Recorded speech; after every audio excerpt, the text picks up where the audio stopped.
Salve, salve galera! Tudo bem com vocês? Gente, discutir segregação socioespacial, desigualdades sociais no Brasil é algo que sempre acompanhou a nossa história. Desde a invasão portuguesa no nosso território, nós sempre tivemos o grupo dos que têm e o grande grupo dos que não têm. Aliás, uma das contas mais loucas desse mundo que nós vivemos é a distribuição das riquezas. Sem sombra de dúvidas, é a distribuição das riquezas. Porém, em países subdesenvolvidos como o nosso, isso se torna uma desarmoniosa estrutura bem comum aos nossos olhos. A considerar que, historicamente, desde os primórdios, desde a chegada dos portugueses aqui no território, nós dependemos de nações imperialistas que acabam nos utilizando historicamente como meros fornecedores básicos de matéria-prima. E ao criar essa condição, nós ficamos sob a égide da miséria. As desigualdades sociais no Brasil, elas aparecem de diversas formas e é algo, infelizmente, como eu mesmo mencionei, muito comum. Porém, essa estrutura ela fica muito mais evidente em áreas com altas taxas de densidade demográfica, como, por exemplo, cidades, grandes metrópoles. Um exemplo claro, a região metropolitana de São Paulo, que conta com cerca de mais de 20 milhões de habitantes, todos adensados em 39 municípios.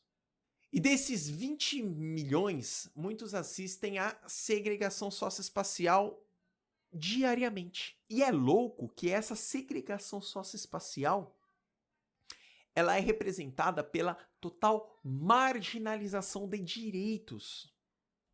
O que acaba, de fato, sendo bem antagônico junto às previsões da Constituição Federal de 1988, a Constituição Cidadã, que traz em seu artigo 5º, que diz que o Estado deve garantir uma dignidade mínima para a sua população.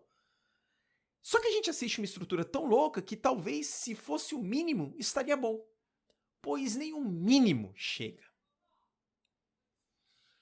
Quando a gente fala de segregação socioespacial, estamos falando de um processo que escancara as desigualdades e traz consigo outros problemas sociais, como a gentrificação, as dificuldades de acesso à moradia digna, a ausência de saneamento básico que não é promovido pelo poder público, não é. Aliás, esta briga de gato e rato, de levar ou não saneamento básico, de olhar se o espaço está ocupado ou não, é muito louco porque ocorre na cabine das discussões de grandes empresários de imobiliárias, de grandes poderosos, junto ao Estado. E quem acaba pagando a consequência dessas discussões é a grande população, que está ali, marginalizada, que passa fome.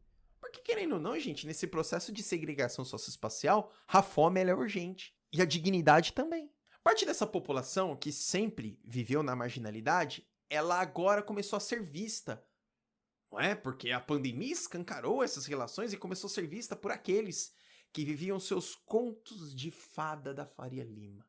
Ou seus contos de fada dos seus grandes apartamentos e condomínios fechados, achando que a fome era algo da televisão que estava muito, muito distante. Aliás, quantas pessoas falam em fome e apenas ajudam ou levantam as discussões dos problemas que ocorrem no continente africano, lembrando que a fome é uma realidade que está ao nosso lado. Hoje, cerca de 110 milhões de brasileiros vivem dificuldades sérias de garantia à sua sobrevivência. Sim. Cara, nós estamos falando de metade da população que, além de sofrer essas dificuldades, está assistindo a olhos desesperados o escalar desenfreado da inflação. Ou seja, além de ser marginalizado, o pouco que tem não é o suficiente para comprar a pouca comida que tem. É isso mesmo, cara. É isso mesmo. Se você que tá vendo esse vídeo tá comendo carne, cara, come ela com gosto. Come ela com gosto. Porque parte da população hoje no Brasil tá voltando a comer farinha. Não tá nem comendo ovo porque a inflação tá tão alta que nem o ovo ele consegue. E para garantir a sua sobrevivência diária, ele opta em comer farinha, porque carne é um luxo. É importantíssimo destacar que parte dessa população que vive nessa estrutura de marginalização social, elas não optaram em estar assim. Elas são o resultado de um longo processo de segregação que sempre ocorreu no Brasil. Elas não escolheram.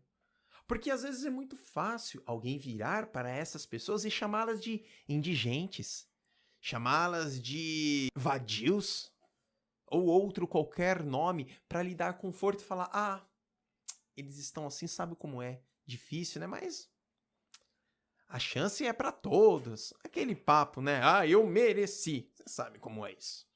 Você sabe como é isso. Muitas dessas pessoas, elas estão vivendo o que nós chamamos de insegurança alimentar.